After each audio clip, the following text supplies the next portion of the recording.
On Monday, August 7th, the Air National Guard, along with other service members, returned to Selma, Alabama in support of Alabama Care 2012.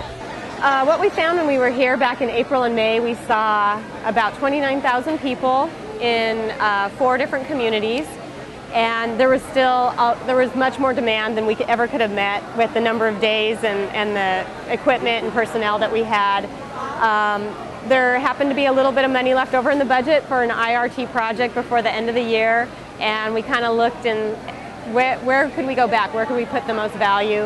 And we chose to come back to Selma. Selma was excited to have us come back because they did have so many people that we couldn't see before. Alabama Care 2012 is an Air National Guard-led Innovative Readiness Training, or IRT mission, comprised of active duty, reserve, and National Guard members from the Army, Navy, and Air Force. The mission focuses on deployment and readiness training in a joint service environment while providing free health services to the local community.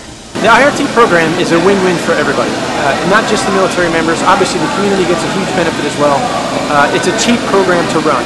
It really doesn't cost that much, and the training value that we get for the military members is irreplaceable.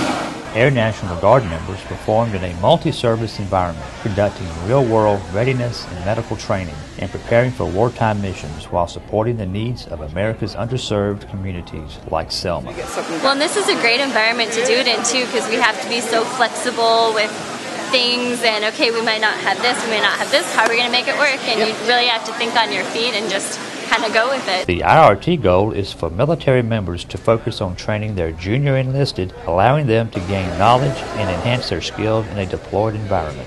For them to get to do a mission like this outside of a hospital, and for us to tell them, hey, we're kind of putting you in the lead, and I'm stepping back here in the background. I'm here as your resource, I'm here as your mentor, but I'm letting you kind of take the front end of the questions and the issues that need to be resolved throughout the day. The IRT mission provides training to military medical staff as well as providing valuable training to unit support personnel. Here we're setting up, tearing down, troubleshooting. You get any problems, you're there to fix it right then and there. There's really no back home you cannot do this because you don't know what kind of problem you're going to run into. Here anything can happen, and you got to come up with a solution. Reporting from Selma, Alabama, I'm Master Sergeant Ken Johnson.